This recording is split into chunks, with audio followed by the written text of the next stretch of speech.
Today, we're unboxing the Roadster. As you guys can see, we have our own box for the Roadster now. You can see the logo, cable straps to secure it, and protective edges. Let's get to it. And let's get to cutting.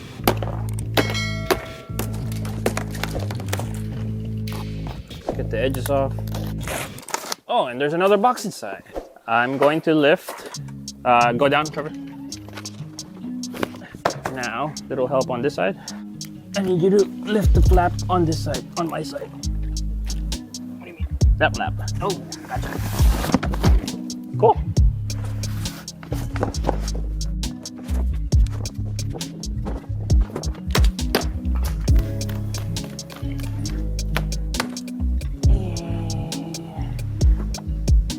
Ta-da! That's what luxury looks like. 360 foamed around, pretty thick material, pretty good. Remove the foam. So without the box, it looks like a black rectangle. Save that, just in case. Now, uno, dos, tres. And voila. Make sure you lift with your back, not your legs. That's what he said. Now we got the Roadster out of the box. Let's unwrap it. Double layered wrapping.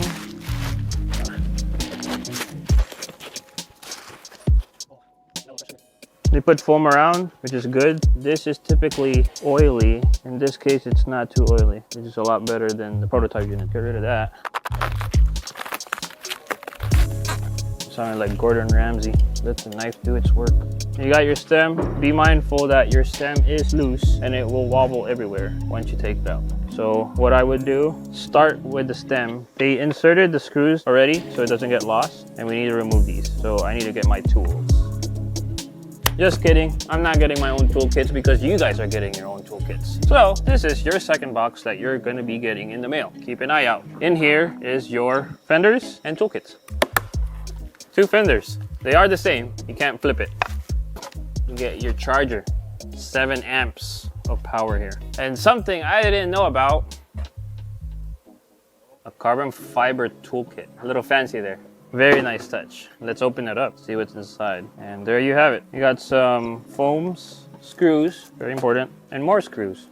You got your toolkit, and it's a complete set, not just one.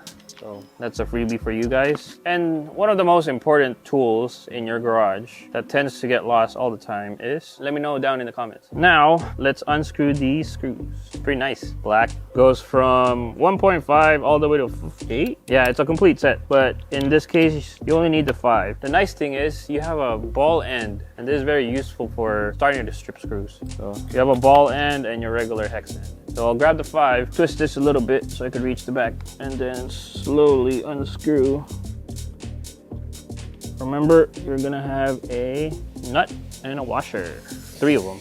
And you can pull this guy out, 1 screw out. I like to re-screw it, doesn't get lost. I'll put that to the side, just right there. I'll get the other 2. All 3 are out. Next step is, go ahead and bring your stem up and insert it like so. It sounded nice. Now you don't scratch it as you're working on it. And then your headlight, make sure you keep an eye on it. It is actually kind of loose. And now you can go ahead and insert your handlebar. Make sure it's in the right orientation. You don't want to ride backwards. This should just slide in. So something I noticed that when inserting the stem and the handlebars, it's a lot smoother with less grease. Let's go back and reinsert the 3 long screws for the bottom. There's no orientation on this. I like to see the head side on the front. It just looks better. Go back for 5. Go ahead and reinsert.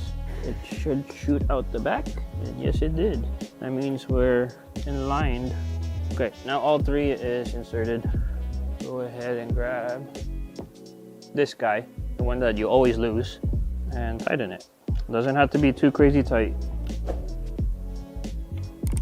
There you have it. Your stem is connected to the scooter.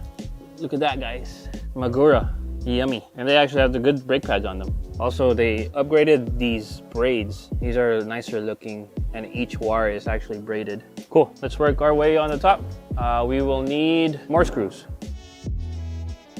So You'll see this little baggie with really, really tiny screws. These are your fender screws.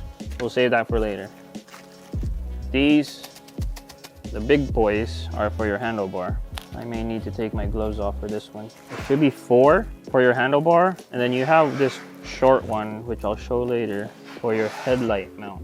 But we'll deal with that later. Let's install the handlebar first and not worry about it. Again, M5, one size fits all. You don't have to worry about switching sizes other than between M5 and M4. That's the only screws you need for the scooter. So in the front, you're gonna have 2 screws. That's meant for the handlebar. And then there's a third one in the bottom for your headlight. So in the front, your top and bottom holes are for your handlebar. Your middle hole is for your headlight mount. So don't forget. The trick here is do the top one first. Put it down just a little bit. And you get a hammer. Mallet, not hammer. Use a mallet. Sometimes these are tricky, so go ahead and loosen your 2 bolts from the back. Take a cloth and your mallet, put it there, and give it a couple smacks. When you do this, it should sink down a little bit better, and you could go ahead and reinsert the top hole and then the bottom hole. So this case, the headlight is a little bit tangled and I need to move it. I need to wire it or route it. That was a lot. I need to route it better. So I'm gonna disconnect the TFT display and route the headlight through the middle. The bottom hole for the stem here needs to get utilized with the headlight. Don't forget, or else your headlight will be wobbling around as you ride. So take that, go ahead and screw it on. You don't need to tighten it all the way yet. And then you could go back, find this itty bitty screw, and this goes on top of the headlight, or the middle hole pretty much. The middle hole has threads, so don't strip it. If it's not happy, redo it. You can go ahead and tighten all the other screws that you installed. That's 1, 2, and then the back side. And then the final touch will be these 2 right here. So just grab your 5mm and tighten that baby up. They're not interlocked to each other. They're 2 separate screws, so you don't need a second 5mm. Tighten that, your headlight should be secured. Nice. Now, you'll possibly have an extra screw here, just in case you lose one, which is fine. Make sure you save all your washers. Check that out. Check your brakes. Oh, these are so nice. Ooh. And also, don't forget to re-plug your TFT if you did disconnect it.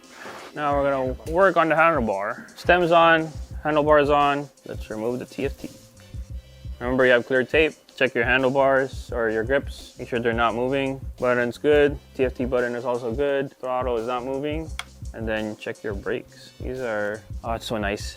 Rigorous. There you have it. Everything is connected. Next is your fenders. Itty little bitty bag. And then your 2 fenders. Fender, 3mm. There's an insert here. You see that? That's where your brake line goes. So gently insert the fender with the wire. Goes into the brake line. Go ahead and put that in there. Slide it nicely. And then you take your screws. Maybe a little stubborn. Careful not to strip, please. There's one end. Don't fully tighten yet. Then work your way to the right side. Now you can go ahead and tighten the rest. I have the second fender. That's the sound of luxury. Again, you got your hole for the brake line. Insert, swing, slide. Just like so. These little itty bitty screws.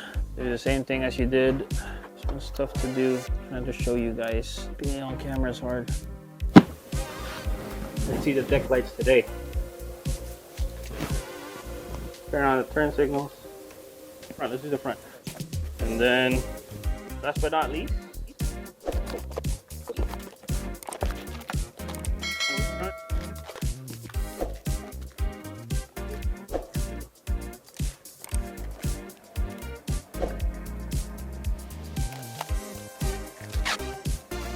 this is the unboxing of the eMove Roadster.